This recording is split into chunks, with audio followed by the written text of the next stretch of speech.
Good afternoon, I'm Vashan Brown with the Midday News. Special welcome if you're watching on onespotmedia.com. The removal of the majority of the ward patients from the main building at Commonwealth Regional Hospital in St. James because of noxious fumes affecting staff and patients will be completed by this evening. The assurance comes from Clinical Coordinator at the Commonwealth Regional Hospital, Dr. Delroy Frey. Surgical patients are to be transferred to a new 35-bed facility in Falmouth. Area, which is comfortable, and all our deliveries will be done there. As I speak, we are moving the antenatal patients who are unable to go home to that area as well. And also, the army is here to help us to move the surgical beds down to Falmouth, where we are moving all our surgical patients that are on the ward.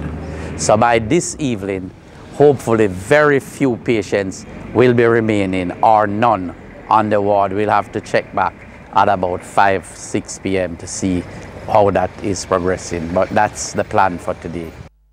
In the meantime, some patients at the hospital are against the removal of the services, citing the lack of additional financial resources to go to Falmouth. Meanwhile, the People's National Party PNP is calling for the immediate resignation of Dr. Christopher Tufton as Health Minister. The call by the opposition comes as they say the minister has handled the situation at the Commonwealth Regional Hospital poorly.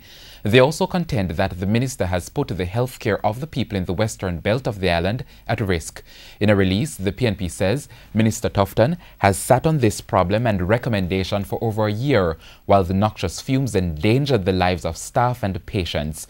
The PNP says Dr. Tufton, by his inaction and admission, has proven to all Jamaicans that he's incapable of handling such a sensitive and critical portfolio and cannot safeguard the health of staff and patients in the western region of the island. And as the issues at the Commonwealth Regional Hospital deepens, one association seems to be taking the matter a bit further. Here is TVJ's Shamela Mitchell as she explains. The president of the Nurses Association of Jamaica, Carmen Johnson, says the NAJ is contemplating the possibility of legal action after several nurses have fallen ill at the Commonwealth Regional Hospital in St. James. More details in Primetime News at 7. And there's a call this afternoon for a review of the pension payment structure for retired educators. Principal of the Spalding High School, George Henry, made the call at an appreciation function to honor former principal of Spalding High School, Alphonsus Davis, in Mandeville. For too long, too many of our public servants have been made to live uncomfortably during their twilight years.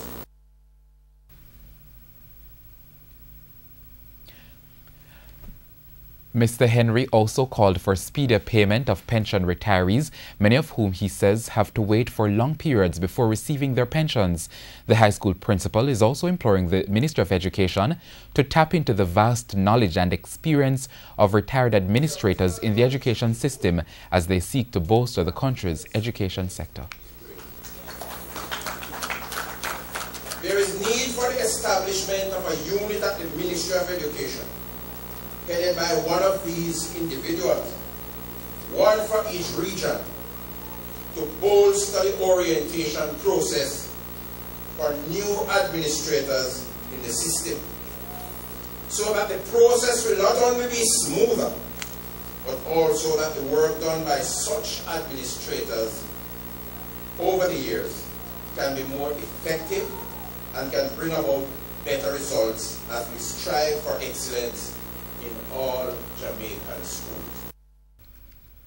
And Prime Minister Andrew Holness has described the education system as a binding constraint on Jamaica's economic growth prospects.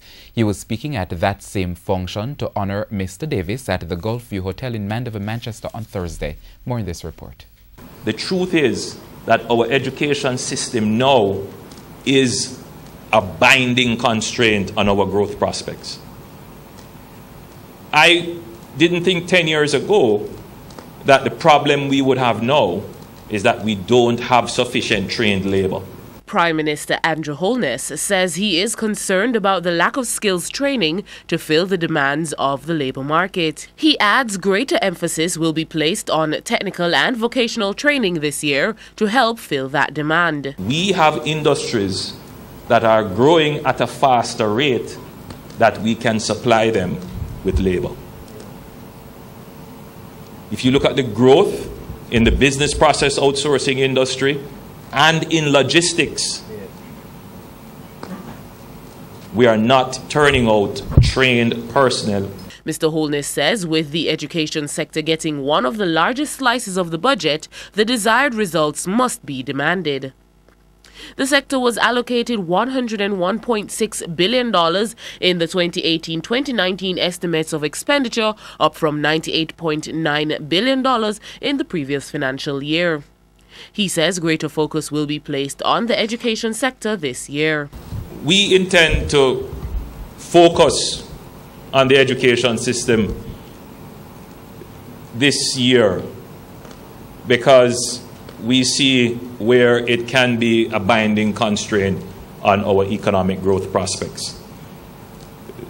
The technical and vocational training area, it will be an area of particular focus. Mr. Holness told Education Minister Senator Ruel Reid yesterday that while the improvements in the education system were commendable, a lot of work still needs to be done. Jeline Pearson, TVJ News. The body of two goat farmers were found in bushes in Hayes, Clarendon Thursday evening in what appears to be the aftermath of a robbery. Dead is 74-year-old Altamont Harrison from Raymond District, Hayes, Clarendon, and 55-year-old Vincent Hudson, otherwise called Renard, from Bog District, Lionel Town in the parish. A man using a dirt track in the area stumbled upon the bodies just before 5 p.m. The bodies were found about 200 meters apart. One of the men had multiple chop wounds and the other's throat was slashed. Reports suggest that the victims were tending to their goats when they were attacked by unknown assailants. I feed out the goat almost 5 years now. And that down here, I can't feed goat all the while. And everybody say, you know, feed no goat down, and you still feed goat down here. There over 3 dozen goats were stolen. Portland recorded its 4th murder for the year following the murder of an ex-cop last night on Seaview Farm Road in the parish. The deceased has been identified as 65-year-old ex-corporal Homer Davis, also known as Silver Fox, of a Paisley Gardens address. We have more in this report. A night of fun turned sour, and this is the bar it all went down. Hours after the incident unfolded, scores of residents gathered at the bar in disbelief. Bloodstains seen here helps to tell the story. About 12 o'clock Friday morning, a female and a man got into an argument when Homer Davis and ex-police tried to intervene. The dispute later got physical. It's understood that persons at the bar tried to quell the dispute but were unsuccessful. The man allegedly used a knife to stab Mr. Davis several times. I get a call. When I go down there, I see Silver Fox, ex-police, have a cut right here and was bleeding. So I asked for his key to try to take his van to bring him to the hospital, but he insists on walking away, going to the bar, come back, then he go into the car and sit down. Then he started pumping a lot of blood, so I called to my wife for my car key. When I get it, by the time I get my key, it's like his body started to get cold, he's not moving. He was rushed to the hospital where he was pronounced dead. In the meantime, the police are seeking Ajarda Lawrence, otherwise called Cutty or Gaza, of Springbank Road, Portland, whom they believe can assist in their investigations. Anyone knowing his whereabouts is asked to contact the Port Antonio Police at 322-9368, Police Emergency 119, or the nearest police station. Anthony Lugg, TVJ News. 2 of the 4 detainees who escaped from the Falmouth police lockup in Trelawney on Wednesday night are back in custody. Head of the Trelawney Police, Superintendent Dwight Powell, last night confirmed that the escapees were held in the parish. They were captured hours after their escape.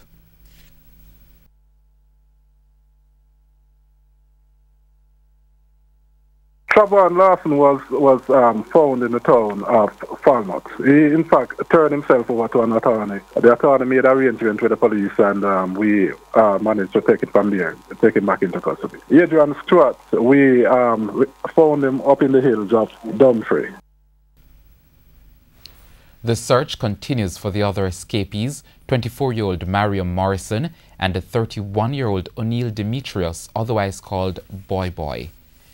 Now, in the meantime, the National Security Minister, Dr. Horace Chang, has blamed the escape of the fugitives at the Falmouth police lockup on a weakness in the construction of the facility. And time now for news overseas. Former South Korean president has been sentenced to 24 years in prison after being found guilty of abuse of power, bribery and coercion. A Seoul court announced on Friday she was also fined close to $17 million. Judges here in South Korea have found the former President Park Geun-hye guilty of abuse of power and of coercion. They have sentenced her to 24 years in prison as well as a fine of more than $17 million. Now, prosecutors had asked for 30 years in prison, so certainly 24 is fairly high, and the judges addressed that here. They said it is important for the judges to impose heavy punishment so the president cannot abuse the power given by the people. Now, clearly this is not the end of it. The former president is able to appeal at the High Court and then, if need be, at the Supreme Court as well. There was a small contingent of her supporters outside the court here in Seoul, maybe a few hundred. There were cries and anger as they learned of that sentence, but many of them saying that they knew that this was going to be the case and they would never accept that verdict, saying that they don't believe that she is guilty. But this has been an incredibly polarizing case here in South Korea. There are many who believe that she is guilty and believe that justice should be done. There is a frustration of this close connection between the government and big business, and they wanted this corruption in the country that has been around for many years to be eradicated, feeling that this was really a landmark case for that. And we're still overseas. It's a ding-dong battle between China and the United States as what seems to be a trade war intensifies between both countries. The details from the CNN. President Trump is raising the stakes with China. You have to go after the people that aren't treating you right. In a statement Thursday, Mr. Trump said he has instructed the U.S. Trade Representative to consider whether $100 billion of additional tariffs would be appropriate. Some like this tough talk. Don't beat him up for trying to show some leadership. He didn't create this. China created this. Don't forget that. You can't have free trade with a country that cheats and steals. But others say saber-rattling with China isn't smart. Nebraska Republican Senator Ben Sasse is among those upset with the president's plan, saying this is the dumbest possible way to do this. This is fine for a schoolyard, but where there are no adult supervision, where there's no adult supervision any longer, this becomes incredibly dangerous. Earlier this week, President Trump announced new tariffs on $50 billion worth of Chinese goods imported into the U.S. The tariffs would only take effect after a public hearing in mid-May at the earliest, but Beijing responded with its own tariff announcement on $50 billion worth of U.S. goods. And Friday morning, China announced new comprehensive measures would be taken in response to President Trump's latest threat. There are smart ways of negotiating, and there are stupid ways of negotiating. You don't want to put yourself in the position of having to basically lose your credibility if you have to back down. And time now for sports. Olympian Alia Atkinson secured Jamaica's first medal at the 2018 Commonwealth Games with a second-place finish in the women's 50-meter breaststroke final in Australia. Atkinson, who has had the Games record for the event since 2014, clocked 30.76 seconds for the silver behind England's Sarah Vassie, who posted 30.60 to win. 29-year-old Atkinson will next be in action on Saturday in the heats of the 50-meter butterfly. She's also slated to contest the 100-meter breaststroke at the Games. And that's the Midday News. I'm Vashon Brown. Join us at 7 for Primetime News Package. On behalf of the news, sports and production teams, have a good afternoon and have a great weekend.